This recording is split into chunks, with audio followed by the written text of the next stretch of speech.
Hello and welcome to another edition of EcoAfrica. I am Sandra Twinovideo here in Kampala, Uganda. It is great to have you with us and a warm welcome to my co-host Chris, who is in Nigeria.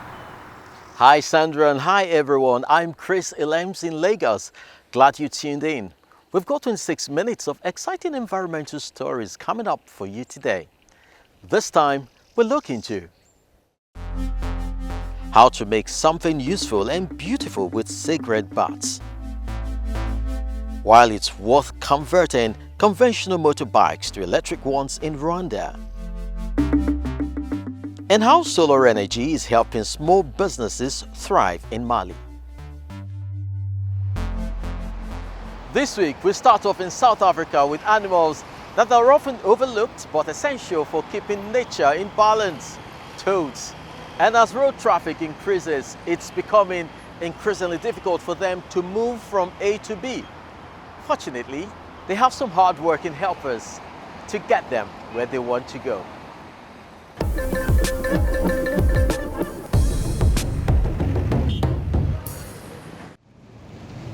On rainy nights like this, most creatures seek shelter. But here, near Cape Town, it's when toads make their way from gardens to bodies of water to breed. The journey is hazardous.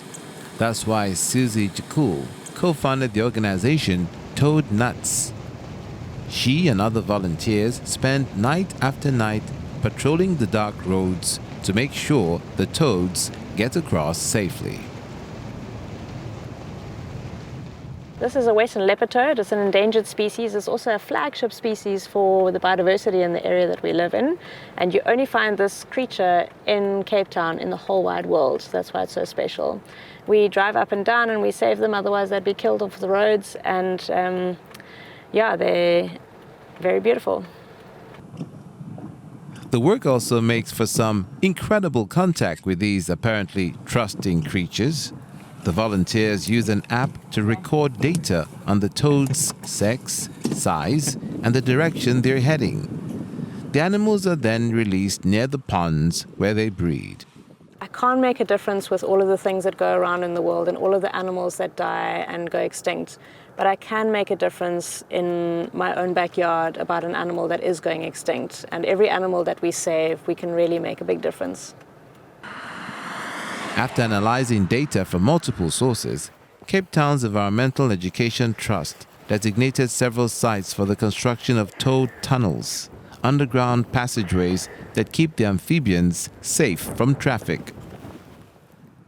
So we've known for a number of years that road mortalities of western leopard toads are one of the biggest impactors on the populations, and this pilot project was based on work done in Europe, and the intention is to channel toads through the tunnels to the other side, and already in the last couple of days we've had toads moving through. And on the basis of that, we'd like to roll it out to other areas of western leopard toad populations, and then nationally for other endangered species projects for other amphibians. Many of the toads' breeding ponds are scattered throughout suburban areas. That's why Toad Nuts co-founder Alison Faraday wants locals to be aware of the animals' plight. Cars are just one of the threats they face. Swimming pools and family pets are also hazardous. As we approach toad season, we like to do public relations events to educate the public as to the migration that's happening under their noses during winter. And it helps people to really have a sympathy and a kind of empathy for this animal. Frogs aren't mammals, so we really do have to encourage people to identify with the frogs as if they are, and for them to conserve them in their gardens and in their suburbs. As with many endangered species, habitat loss is a serious concern. The Toad Nuts organization is currently fighting a legal battle to halt plans to expand this busy suburban road. If constructed, it'll cut across 3 breeding ponds. Environmentalists say that issues like these are not unique to Cape Town or the western leopard toad.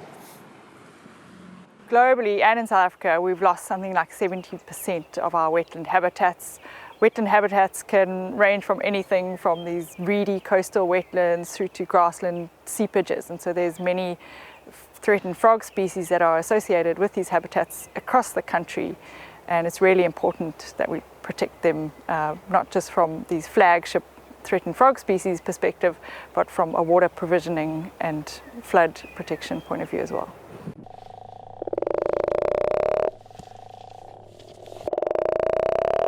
Around 40% of the world's amphibian species are threatened with extinction. Even though it's a global issue, the volunteers from Toadnuts are determined to do their bit locally. They hope their interventions and education programs will at least keep the western leopard toad alive and well. They're actually surprisingly cute. But now we move from wildlife to a bad human habit. Smoking is not only harmful to your health, it's also bad for the environment. But you know that, don't you, Sandra? I sure do, because getting rid of cigarette butts is a filthy business. But one young woman in Belgium has come up with a very clever idea. We paid her a visit for this week's Doing a Bit.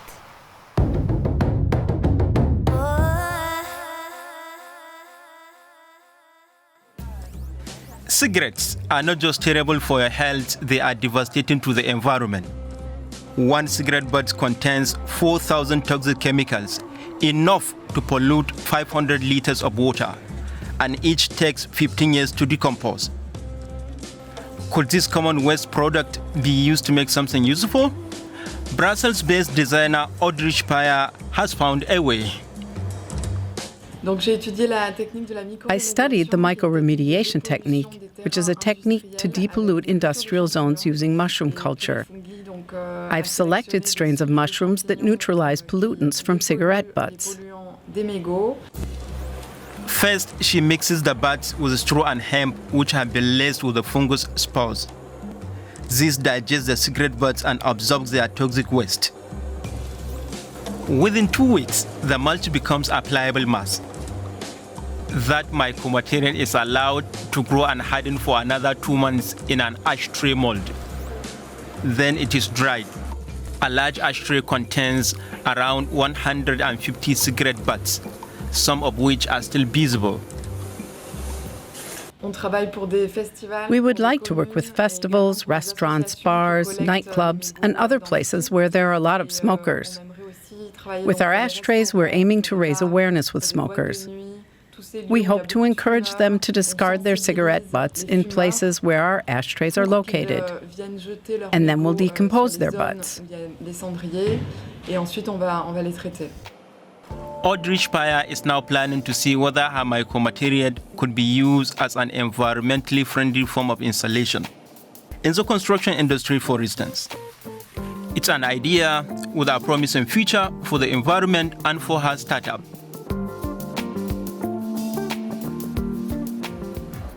And how about you?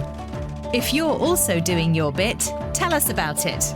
Visit our website or send us a tweet. #DoingYourBit. We share your stories. We return now to Africa, where here in Uganda and neighboring Rwanda, the roads are overrun by motorbikes. But in the future, the noise they make could be a lot less annoying because more and more are being powered by electricity. Quieter roads is just one positive aspect of these two-wheelers. Another is that they are better for the environment. We went along for a ride in Kigali. This is a significant moment for Eric Tuyishime. Today, the Kigali motorcycle taxi driver is filling his gas tank for the last time. Soon, he'll swap his combustion engine for an electric one.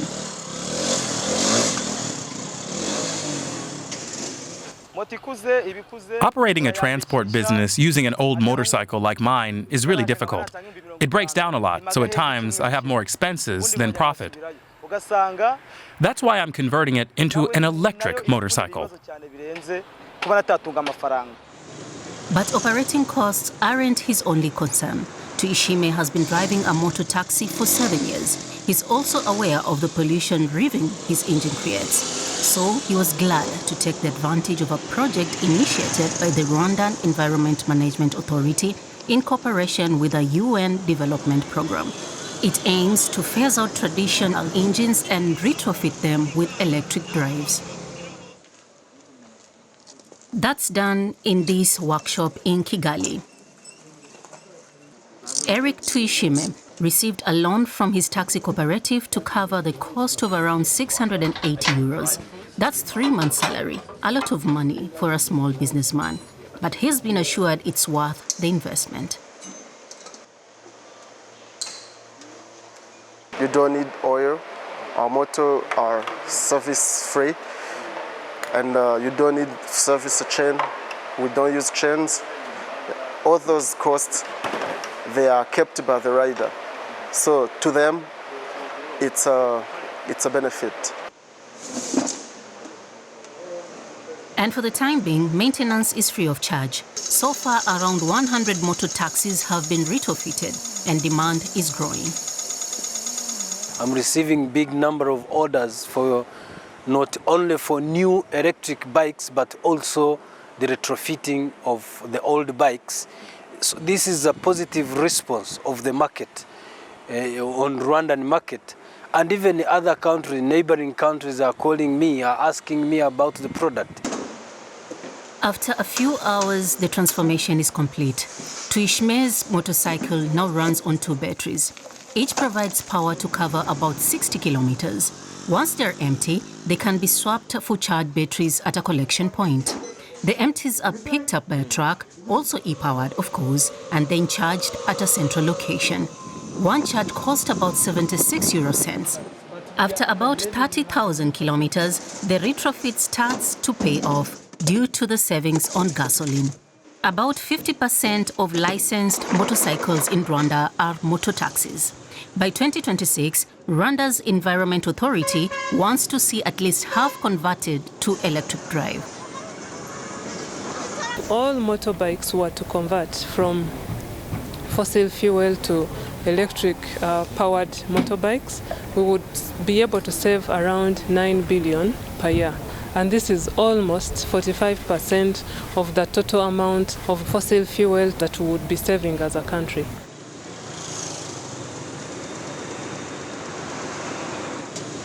It's certainly made a difference to drivers like Eric Tuyishime. In the past, when I rode my gasoline motorcycle, everyone would look at me and shake their heads because of all the smoke pouring out. Some customers would even refuse to let me drive them. That's no longer an issue. Another retrofitting shop will soon open in Gisenyi. It's hoped that mototaxis in the city of Goma, across the border in the Democratic Republic of the Congo, will also choose this cleaner alternative. What a great idea. I would love to take a ride on one of those e-motorbikes. Staying on that topic, Europe has also come up with some fresh solutions for greener urban mobility. Yes, indeed. And we sent out one of our Berlin reporters to find out how large European cities are working on the notion of smart cities. Because if we don't develop new ways of organizing urban traffic, it won't be long before everything grinds to a halt. Rush hour in Berlin. This is the reality of living in a city. Traffic congestion often leads to wasted time and high frustrations. But there are potential solutions to this problem. Flying cars, termite ant highways, memo delivery tubes for smiling people, and 50-minute rocket trips around the world. But all these concepts still feel a bit far away. I want to see what mobility solutions are just around the corner. How will we move around the city of the future? To find out that, we'll be taking you from Berlin to the Netherlands. Amsterdam is already considered the world capital of cycling. 63% of its inhabitants use their bikes on a daily basis, according to Amsterdam City Council.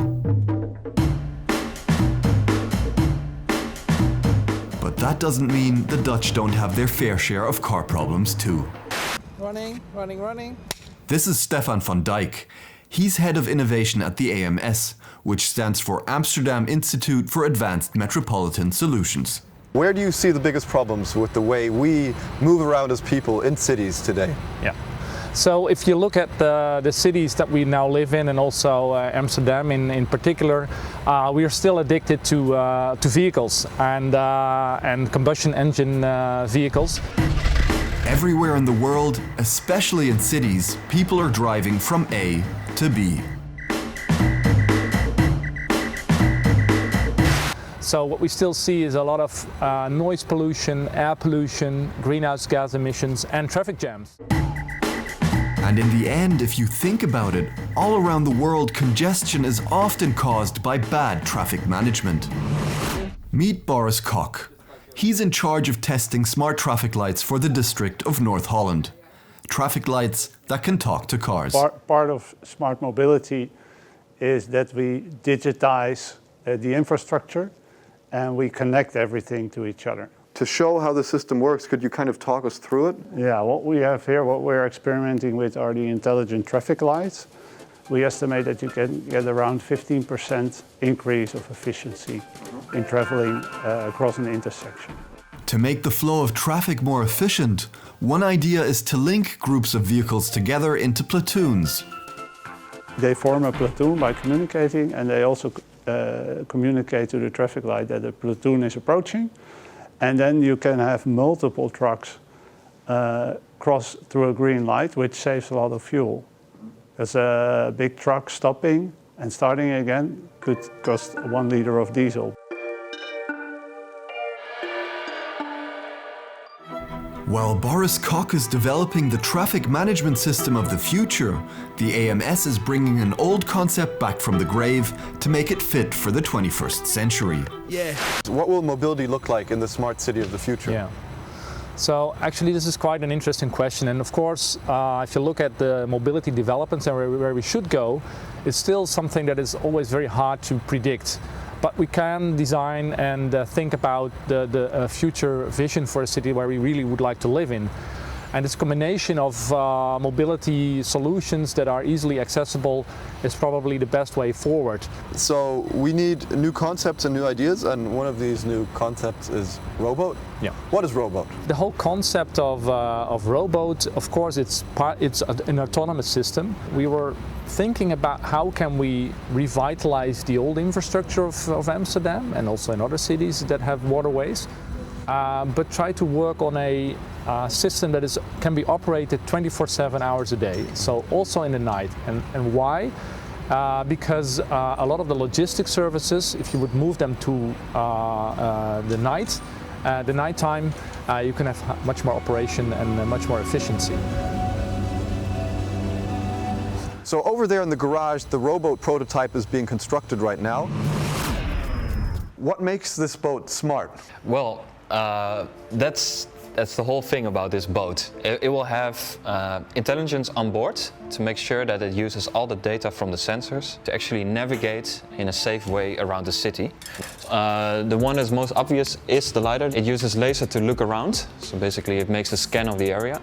But it also has cameras, so these cameras are used to also get an image of what is going on in the water. Now it is a use case for transporting people around the city, so people can sit inside, have a nice view. But we can change that and, for example, make it into a garbage module, transport goods, any other thing that would be helpful in the city. It's an electric boat, right? But how do you charge it? On this bumper on the outside, there will be a plate. Yeah. And when it comes close enough to another plate, it will start charging. So it's like a wireless system that, we don't need to plug anything in. Why is this not just an Amsterdam solution?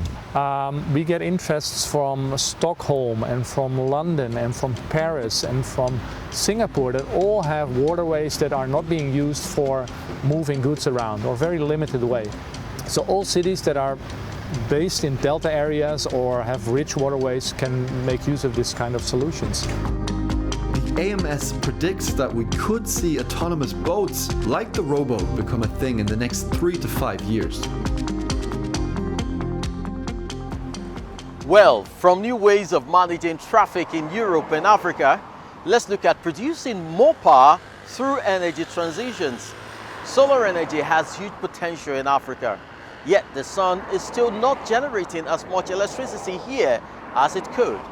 Our next report from Mali shows us how even small steps can have a huge impact. These young people are acquiring skills that will open doors to new opportunities. Here in this tailor's workshop in the town of Kore, they're learning how to make clothes professionally. Kasim Senongo is teaching them how to sew traditional garments like bubus and wrappers. I set up this workshop to teach young people to sew. The shortage of options here meant they had to go elsewhere to learn skills. The business centre allows them to learn trades right here. Solar energy made this possible. It supplies Senongo's tailor shop with electricity, as well as the other establishments in this small business area built by an international development NGO. Its aim is to improve living conditions and fight against climate change and its impacts. That includes helping people in rural areas to develop skills and find ways to earn a living right where they are. Being part of the centre and having access to electricity at an affordable price means a lot more is possible. His energy bill is around €15 a month. That even covers offering vocational opportunities to 30 young Malians. This green business area in Kore opened 2 years ago. Thanks to a steady supply of electricity, this carpenter can be more productive. 15 small businesses have already set up shop in Iguri GBA, including a community radio station. And for the first time, people here can get ice, which can be used to keep food fresh longer. Lidi Ongoiba is in charge of keeping the solar plant operating smoothly. It replaced the dirty and noisy generators previously used to generate electricity. The system produces around 40,000 kilowatt hours a year on average. That's enough to keep more than 400 standard refrigerators operating for an entire year. The energy generated by the solar panels is more than sufficient. And if there is overproduction, I think it will balance out eventually, because not all the businesses have been established yet. All of the structures here are bioclimatic and were built of clay and natural stones, using the age-old Nubian vault technique. This keeps the buildings cool on hot days and warm at night. 150 kilometers north of Kure, in Diaramana, Geres is busy setting up another GBA. The solar panels aren't yet installed, but soon, Somaila Fane will be making school furniture here. I've been eager to use other machines like a lathe and a planer, but I haven't had enough electricity. You can't run those machines with the kind of generator I have. Here to oversee the project is GBA Program Manager Gregoire Gailey. There are already 4 sites up and running in Mali. The French NGO has plans to develop several more sites in the country within the next few years.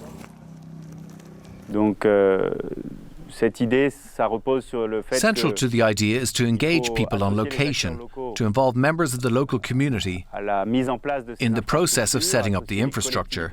That's very important. It's also our objective to support sustainable development with the aim of securing access to clean energy to everyone in the area by 2030. We're back in Kore at Kasim Senongo's tailor shop. Magniene Sangare is here every day improving her skills. The chance to learn a trade has given her a job perspective. After I complete the training, I want to set up my own workshop. My husband is a teacher, so if we move, I could also do this somewhere else.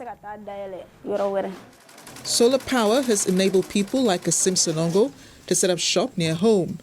Eliminating the need to move to cities for work could help curb the rural exodus.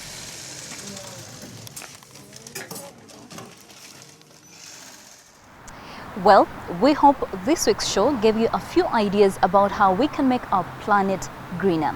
That's all from us today. I am Sandra Twinovideo, signing off from Kampala here in Uganda.